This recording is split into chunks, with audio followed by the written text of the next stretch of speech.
What's up, guys? It's Salvajee from the Salvajee Cartel. Season 4 of Overwatch Competitive, of course, it's starting tomorrow. And with that said, I'm bringing you guys my video on the #1 thing that I learned during Season 3. I played a total of 900, exactly 900 games during Season 3. And I got one gold gun, which was Zarya's gold gun. And now I think I have about 2,400 and something, competitive points, which means that I'm very, very close to my second golden gun. But anyways, I played about 900 games, and something that I learned from 900 games is this. All right, when I first started out in Season 3, keep in mind my first season of Overwatch Competitive, I didn't play Season 1 and Season 2, but when I first started out in Season 3, I placed in 2700. But then I dropped down to like gold, right? I was placed in platinum, but I was mainly playing with gold players. I was kind of like a gold player according to my SR. And for some time I was kind of like wondering, man, am I a gold player? Like, am I not a platinum player? Because I consider myself to be pretty good at the game, right?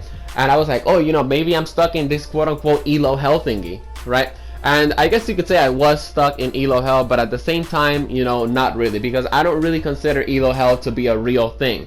And here's why, right? I was stuck in gold for about 400, 500 games or so.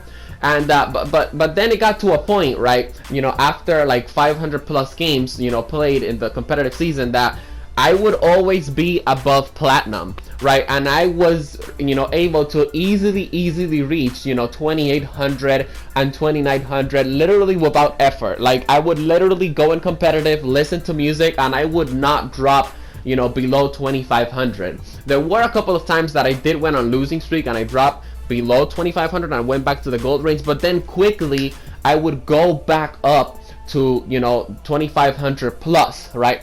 And that's how it was for about, I'm gonna say, 200 games or so.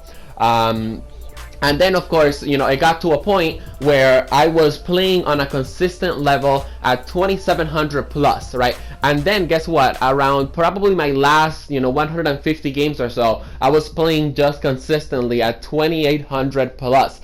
This season, in Season 3 of Competitive, I was close to Diamond probably about 7-8 times or so. I was always one game away from Diamond, okay? And of course, I would always lose that one game away from Diamond. And that's going to happen to a lot of you guys this season. You're going to be one game away from the category, from the I guess you could say the skill tier that you guys want to be on, and you're going to say, I'm not good enough, it's impossible, I'm not going to be able to reach Diamond, I'm not going to be able to reach Masters. But here's what I have to tell you, right? Because this is the #1 lesson that I learned in Season 3. The more you play on a consistent basis, the better you get at the game. All right, I mean, I know it's stupid, but again, that's like the lesson that I learned in Season 3. I was one game away from Diamond so many times that sometimes, there was this one time that I asked myself, will I even reach Diamond? Like, will I even reach Diamond? Right, because I was just very, very pissed that I lost to a team that had a Widowmaker on a Hanzo, and my team had a Widowmaker that was just fucking terrible. Like, really, really bad. I mean, I play Widow on competitive, but I'm actually a pretty good Widow most of the time. There are times where I'm sucking. But anyways, the point is that I was just one game away from Diamond many, many times. And at the end of the day, at the end of the season, I wasn't worried, right? I wasn't worried that I was never going to reach Diamond or any other stuff, because I remembered one thing. I remember the days in competitive where I was stuck in gold and I was just constantly playing in the gold range. But the more I played, the better I got at the game, and I got to a point where I wouldn't even touch gold.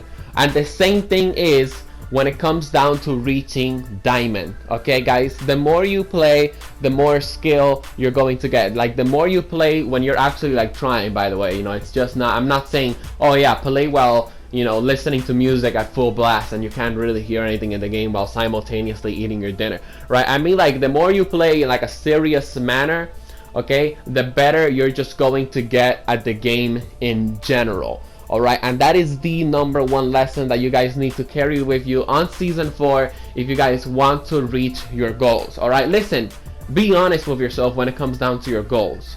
Alright, if you want to reach a specific tier, be honest with yourself. If you see that you are, underperforming, just accept it, and just accept the fact that you're just gonna have to play more games. You're gonna have to put in the hours.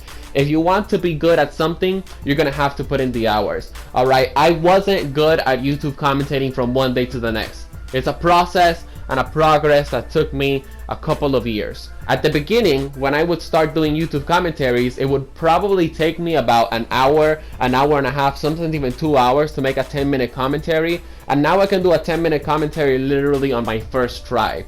Right, and of course the reason why it would take me that long is because if I would make a mistake, I would delete the commentary and start over from the beginning. A lot of people that do YouTube actually, know the struggle, okay?